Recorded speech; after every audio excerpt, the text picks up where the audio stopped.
And of course, it's time to do business here on Joy News Prime. I am Beverly Broom. The Ghana Revenue Authority collected about 440 million cedis from e-commerce businesses in the country since the introduction of taxes on their services in the latter part of 2022. According to the Commissioner General of the GRA, Reverend Dr. Amishadai Owusu-Amoah, about 110 firms have registered on the portal and paying their taxes. He made the revelation to Joy Business after addressing the 11th annual Taxation and Economic Development. A review of Ghana's tax policy was chosen to reflect the current state of the country's tax collection, which has been very low as compared to other countries. According to the Commissioner General of the Ghana Revenue Authority, Reverend Amishadai Owusu-Amoah, the tax ratio is experiencing some astronomical growth as many businesses have been registered in the last few months. He further disclosed that since the launch of the tax on digital services, the country has raked in about 440 million cedis. This portal, many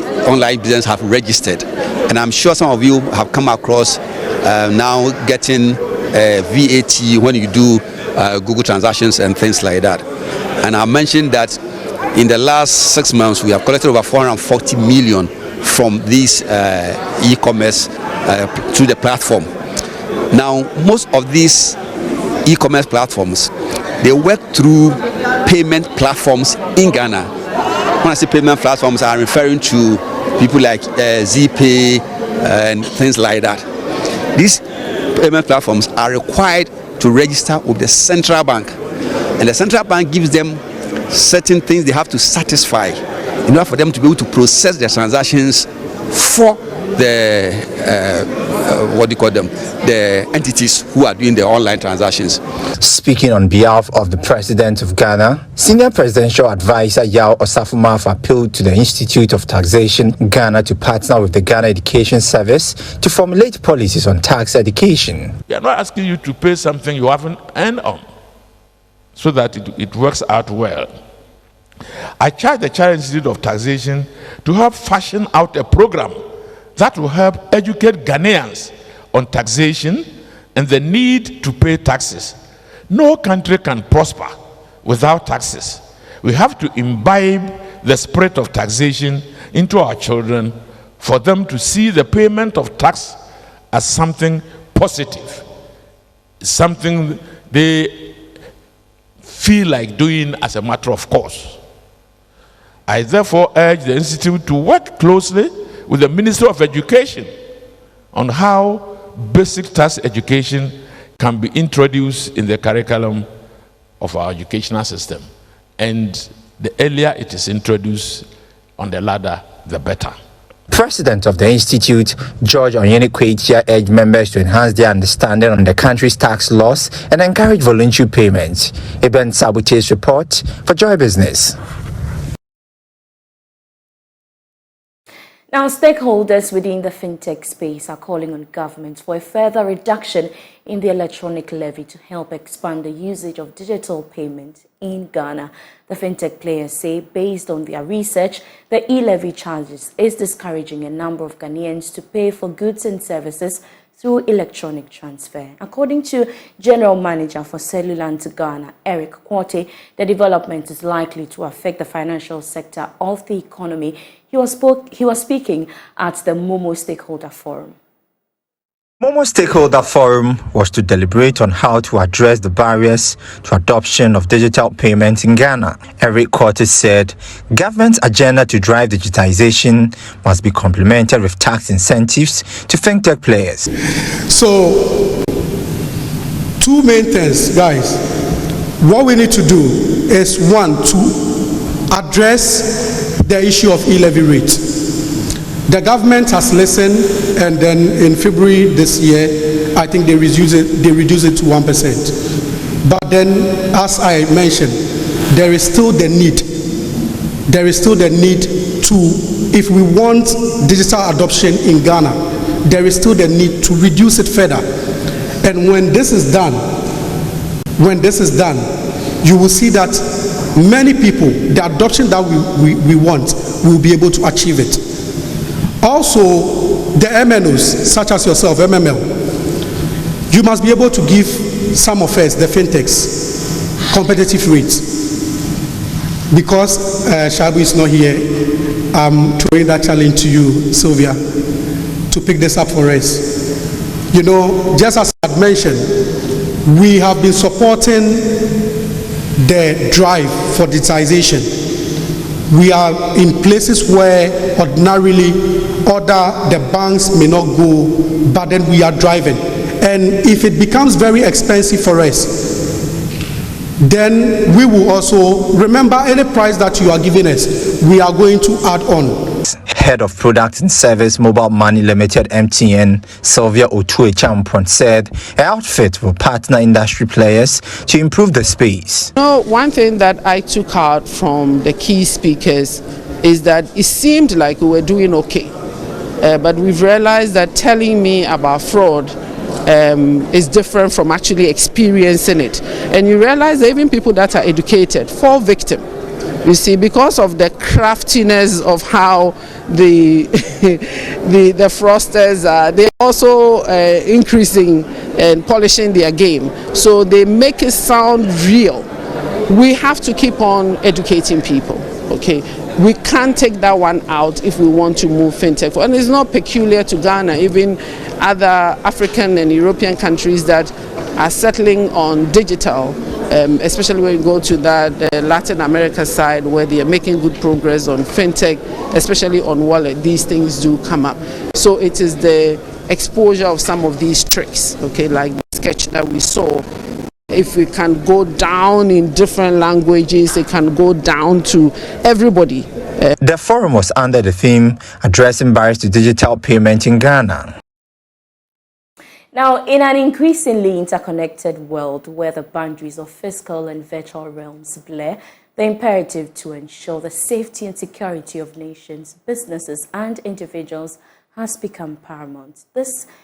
For this reason, the Israeli Economic and Trade Mission and its partners held a business seminar to introduce the relevant stakeholders to a technology ecosystem that tackles all security issues. There's more in the following report.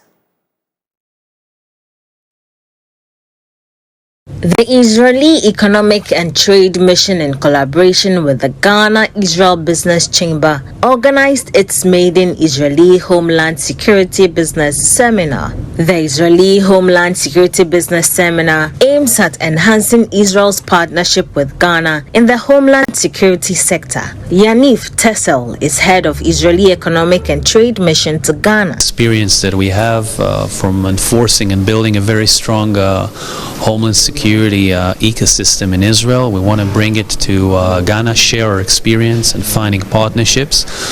We realize that now, though Ghana is a very peaceful country, looking at the regional and sub-regional developments, homeland security becomes even more important than usual. We've met the two most important agencies in terms of homeland security. We've been hosted by the Ghana Armed Forces. It was a very instrumental meeting, and also by the Ministry of Interior at the police headquarters. So we've showcased the solutions that we believe could be relevant for topics like counter-terrorism, border control, crime, anti-fraud, and more. Among many other things, the business seminar will promote Israeli technologies that can enhance Ghana's security infrastructure and provide high-end solutions for border security, maritime security, cybercrime, illegal mining, and human trafficking. Here are some Israeli businesses present at the seminar. We are already working with Ghana. We have a client over here under the name of GIEFEC. We are providing extended coverage for cellular backhauling for the rural areas.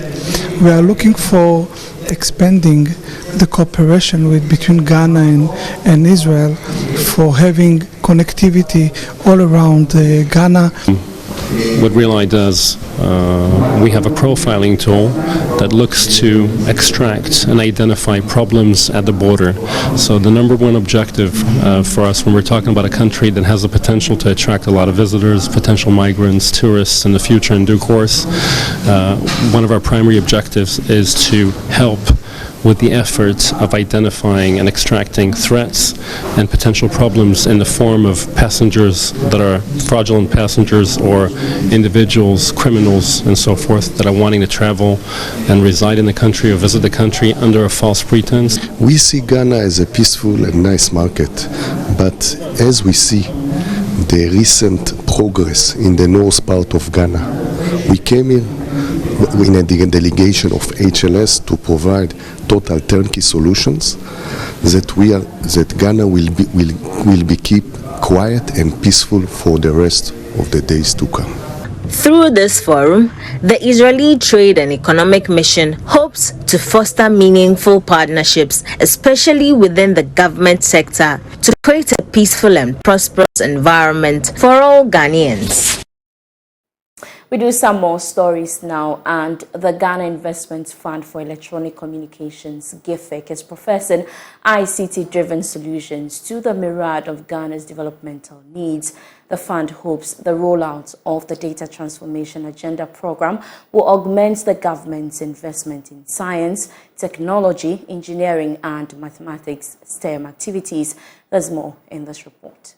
GIEFEC, with the support of the Norwegian Agency for Development Cooperation, NORAD, the International Telecommunications Union, and Cisco, has rolled out interactive ICT-driven training programs for teachers and pupils in Ghana.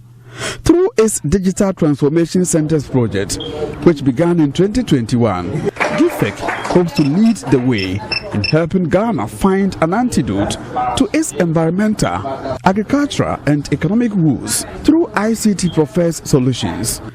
Initially designed to develop basic and intermediary ICT skills of beneficiaries, the program has trained over 1,200 children and about 180 trainers, leading to the establishment of 30 coding clubs across the country. They were introduced to STEM-made kits provided by IoT Ghana. GIEFEC has adopted the phrase, "Catch them young and they shall be yours forever," to train the next generational thinkers who will use ICT to solve Ghana's issues. Chief Executive of GIEFEC, Prince Ofosu-Sefa, says the time to cash in on ICT is now. The computer, all right, is a machine that basically is set up to take some instructions, right? So you tell or you code the instructions, and then you're able to have the computer do what you want it to do. When we talk about coding for kids, we're basically talking about interactive, interesting, creative programs that allow us to expose the children to coding at a very early age. Interest in computing and STEM in general also increases. He spoke at a graduation program in robotics for over 30 teachers who will in turn train other beneficiaries at Nkwantakesi in the Ashanti region. Alex Kojobo is the National Project Officer for the International Telecommunications Union. He talks about progress made so far on the coding project. What coding helps us to do is to solve our everyday problems that we see around us. Think of sanitation, transportation, all the problems we see around us, especially for us as developing countries. The role of coding and data transformation is to help use ICT to address some of these. Some beneficiary teachers shared their experience with Joy News. We use the code to instruct the device to perform an action. A smart sensors that when you are going to a room, the room will be able to open for you. From Nkwantakesi in the Ashanti region for Joy News, Ohimitiwia reporting. Now, over 40,000 entities and individuals in agro-processing and cosmetics have benefited from the West Africa Competitiveness Program by the United Nations Industrial Development Organization. The support, which includes quality of product and technical assistance on value addition, aims at helping these beneficiary firms to get easy access to the international market. Here's more. The West Africa Competitiveness Program WACOMB was initiated to scale up agro-processing firms to enhance quality of their products as well as gain access to international markets. Speaking to journalists at the second Ghana International Cluster Conference, which forms part of initiatives to showcase innovations in the cosmetics, fruits and cassava value chain, project manager Ebe Mushiali hinted that majority of the support has gone into quality standards for products that are manufactured from these beneficiaries. Companies are working together, they are partnering with technical institutions, with universities, and they develop products, they become more competitive. A big chunk of the work has gone into standards and enhancing quality and making the SMEs compliant to what the market is requiring. So thanks to this, now the companies, we have assisted more than 43,000 companies throughout the country, and thanks to this now they can have products that are conform to the market, to what the market requires, and they are now selling in some countries in Africa, in East Africa, in South Africa, but some of them are also accessing the European Union market, which is a top-end market, especially for cosmetics. Chief Technical Advisor for the West Africa Competitiveness Program, Dr. Charles Kwame Saki, explains the scope of work and how it benefited Ghanaian small and medium enterprises. We've worked on three main value chains: cassava, derivatives, cosmetics, personal care products, fruits mainly on mangoes and pineapple. The main objective of the project is to enhance the competitiveness of small-scale holders that will be able to compete on the domestic and international market. So within the sector, we've worked on quality, which we find as a key component to enhance the competitiveness of our SMEs. So in quality, we talked about development of new products. We talked about enhancing quality, enhancing good manufacturing practices and hygiene in their various manufacturing units, facilitating the process for them to register their products at FDA and GSA certification so that products that are sold on the market can compete everywhere. The conference was organized by the United Nations Industrial Development Organization, the European Union, and the Ministry of Trade and Industry on the theme Ghanaian Clusters, a driving force for the economy. Now, over the past decades, jollof rice has become a dominant meal among West African dishes, although it originated from Senegal and was called wolof. In the wake of the entire craze about the delicacy, 22nd August was adopted by the theme in African youth across the world as World Jollof Day as part of activities to mark the celebration. Leading culinary brand Onga has organized the third edition of its annual Onga Jollof Battle in Accra. Here's a report.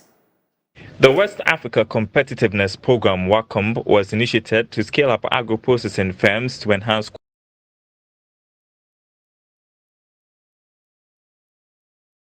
This year's battle, themed Online Influencers Edition, saw 6 content creators showcase their culinary skills as they battle for the jollof supremacy in the sizzling hot Onga kitchen. Head of Corporate Communications and PR at Promasidor Ghana, Gideon Kudo, indicated that the event reinforces Onga's position as the #1 food seasoning in Ghana. As a brand, we are committed to providing good quality products that delivers in the pots, but at the same time too, we are very much interested in giving the best of marketing experience and brand experience to our consumers. Typical is the event that we're organizing today, in addition to the numerous cooking competitions that we do organize. So Onga Jollof Battle is here to stay. After a fierce battle, food blogger and dentist Ellen Che Bafo emerged winner and took home the ultimate prize of 15,000 Ghana cedi with products and souvenirs from Onga. Here is winner and first runner-up of the contest. I feel very, very proud because I've worked for this. Yes, because when I had the call to, participate in this thing, I tried cooking 4 times. Making beef jollof, goat meat jollof, chicken jollof, and it wasn't to my expectations. So I went with a chance. Everything about Onga is super big. I am super excited. I actually was battling with a lot of, content creators. Food creators. These people have numbers. They cook amazing foods. And for me to be in a competition with them, it was a little, but all the same, I feel very good to be a part of the winners. Chef and judge of the contest, Joe Wilson Tete, outlined the process of selecting the winner. We judge on usage of the brand, the taste, the total appeal of the meal. When we talk of jollof, it's a taste. Some added other things to enhance the jollof dough, but you know, jollof is jollof, so elaborately on the rice and the taste it showed across. And I think the additions also help in the presentation because we're marking for presentation. So the additions on the plate help with the presentation, yes. So Onga food seasoning comes in different variants including Onga stew, Onga classic, Onga chicken and Onga 3 mix, among others.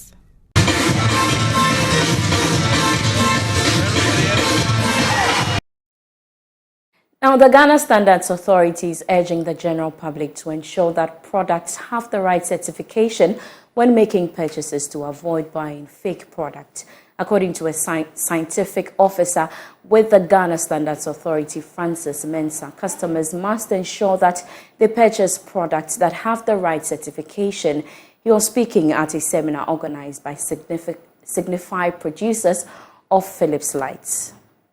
Signify, leading producers of Philips lights and bulbs, organized a seminar to grow professional and respective footprints to drive value in the lighting industry. The lighting industry has evolved over the years with the emergence of LED retrofit lamps. According to a scientific officer with the Ghana Standards Authority, Francis Mensah, customers must ensure that they buy products from accredited institutions with traceable sources. So what we tell customers and consumers are that you have interest in purchasing a product, one, buy from a traceable source.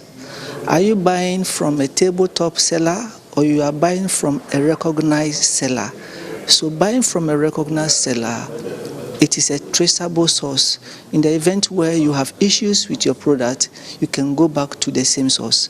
But when you are buying from a tabletop, you go back there, the table is not there, the seller is not there. Products are supposed to be marked with manufacturer's information and probably the local distributor. So you look out for that. Those that do not have that, then take receipt that you can contact the distributor or agent in the case of a problem. Product manager at Signify, Masiej Deboski, also indicated that they are committed to ensuring that customers get quality and efficient lights at affordable prices. I think the key element is to keep the balance between the quality and the long lasting of the products, but also to meet the customer expectations regarding the budget, right? So that's the key game, that's the key kind of challenge that we are having. So this is where the lighting becomes more than just the lighting, because the additional services that we are providing with the lighting infrastructure are enabling you to minimize those costs and to basically give you the return on investment or the payback time being as short as 1 to 3 years. In some very specific applications, we can even consider 1 year, if not less. Signify also reiterated their commitment towards supporting underprivileged and underserved communities by enabling access to lights. And that's all for business. We have more when you log on to myjoyonline.com/business. My name is Beverly Broom. I leave